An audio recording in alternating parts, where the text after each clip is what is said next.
पंढरपूर पाटणी गा महाराज सार्वभौम पांडुरंग दीनबंधू जयाचे ते नाम आंधळ्या जीवीचे तो जाणतो धर्म. हा पांडुरंग राजा आणि त्याच्या दरबारातले मंत्री आहेत. मी त्या मंत्र्यांचं वर्णन करून आपल्याला सांगतो. त्या मंत्र्यांची नावं मात्र तुम्ही सांगायची आहेत. पहिले एक मंत्री असे आहेत की ते म्हणतात मी जर बोलायला लागलो, माझ्या मराठी भाषेत मी बोलायला लागलो तर एवढा गोड बोलेन की माझ्या मराठी भाषेच्या गोडी पुढे अमृताची चव सुद्धा फिकी पडेल. असं गोड बोलणारे एक मंत्री आहे. त्यांचं नाव श्री संत ज्ञानेश्वर महाराज ज्ञानोबाराय म्हणतात, माझा मराठाची बोल कौतुके परी अमृता देही पैजा जिंके ऐसी अक्षरे रसिके बेळबीन. दुसरे एक मंत्री असे त्यांची आणि राजाची एवढी जवळीक आहे की राजाला काही अडचण असली, राजा जर दरबारात येऊ शकला नाही सांगितलं महाराज, पण वेदांत भारुडाच्या भाषेत सांगितला, वेदांत विनोदाच्या भाषेत सांगितला. सत्वर पावगे मला भवानी आई वडरामाई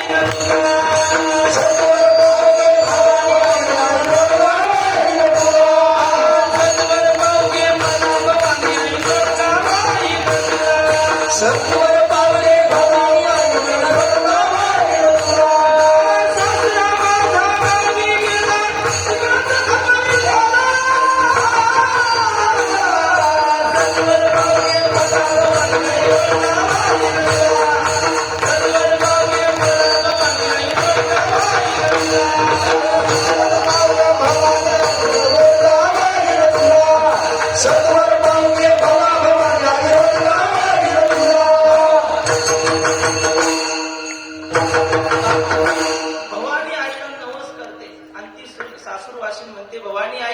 माझा सासरा देऊच्या सत्याला गेलेला आहे, आता तिकडच खपव त्याला, घरी येऊ देऊ नको, असा वरवरचा अर्थ आहे. पण इथं सासरा शब्दाचा अर्थ आहे प्रपंच, सासरा शब्दाचा अर्थ आहे देह अहंकार. देवाच्या जवळ आपण आलो, संतांच्या जवळ आलो की आपला देह अहंकार थोडा दूर जातो, म्हणजे गावाला जातो. आता त्या देह अहंकाराला पुन्हा माझ्याकडे येऊ देऊ नको, तिकडच खपवी त्याला. हा वेदांत सांगण्याची विनोदी पद्धती नाथ महाराजांची. आणि आणखी एक म्हणजे धारदार भाषा असलेली. बोला की वा, बाबांनी ओळखलं, त्यांच्या गावात आपण बसलो. तुकाराम महाराजांची वाणी धारदार आहे. तुका म्हणे साधू बोले खड्गधार पोचते अंतर दुर्जनाचे, तुका म्हणे सत्य सांगे. पण या दरबारामध्ये आणखी एक व्यक्तिमत्व असतं, त्याला भाट म्हणतात. भाट कशाला म्हणतात? या सगळ्या दरबाराचं राजाचं वर्णन करा, पण देवाकडे काही मागायचं नाही, असं तुकोबारायांनी म्हटलं. तुका म्हणे जीव भाव देवा पायी, तुका म्हणे जीव भाव देवा पायी, हे दुनिया काही न मागती, न मागती, हे दुनिया काही न मागती.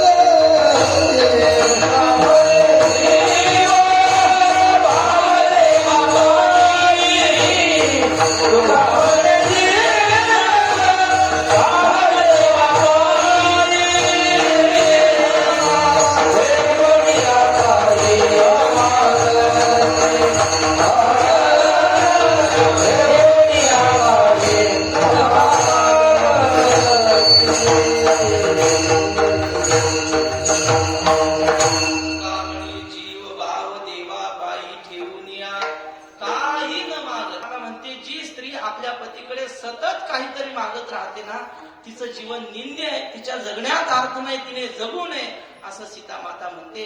मला सांगायचं हे होतं की आपण देवाकडे प्रपंचातलं काही मागितलं तर प्राप्त झालेला देव आपल्यापासून दूर जातो, आणि देवाकडे परमार्थिक मागितलं तर मग दूर असलेला देव आपल्या जवळ येतो.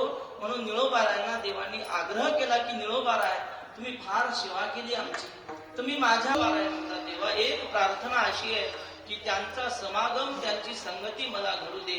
सहज त्यांच्या ऐकता गोष्टी त्यांच्या सोबत घडी तये जोडी पार नाही. किती त्यांचा सासुरवास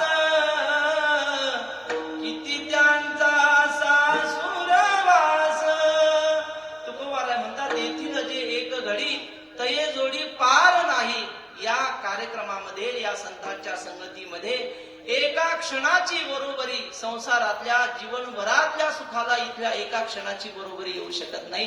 इथला एक एक क्षण एवढा आनंद देणार आहे आणि इथला एक क्षण वाया जाणारा नाही महाराज. इथला एक एक क्षण कसा आहे, तुकोबारायांनी फार सुंदर गणिताच्या भाषेत समजावून सांगितलं. तुकोबाराय म्हणतात हे पहा, एकचा आकडा काढला मराठीतला, त्या 8 म्हटला ठीक आहे तू मोठा आहे, 8ने 7च्या कानाखाली मारली, 7ने 6, 6ने 5 असं करत करत आले आणि शेवटी 2ने 1ला मारलं आणि 1ने पाहिलं आता आपल्या खाली आहे 0. 1ने विचार केला हा 0 विचार आहे याच्या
संतांच्या जवळ आपण राहिलो की सहज आपल्या कानावर देवाचं नामस्मरण येईल. इथून जवळच श्री क्षेत्र भामचंद्र डोंगर आहे. तुकोबारायांची तपस्थली, जिथं तुकोबारायांना प्रथम देवाचं दर्शन झालं असा भामचंद्र डोंगर आहे. आणि त्या भामचंद्र डोंगराच्या पायथ्याला वैकुंठवासी नामदेव बाबा वारकरी राहायचे.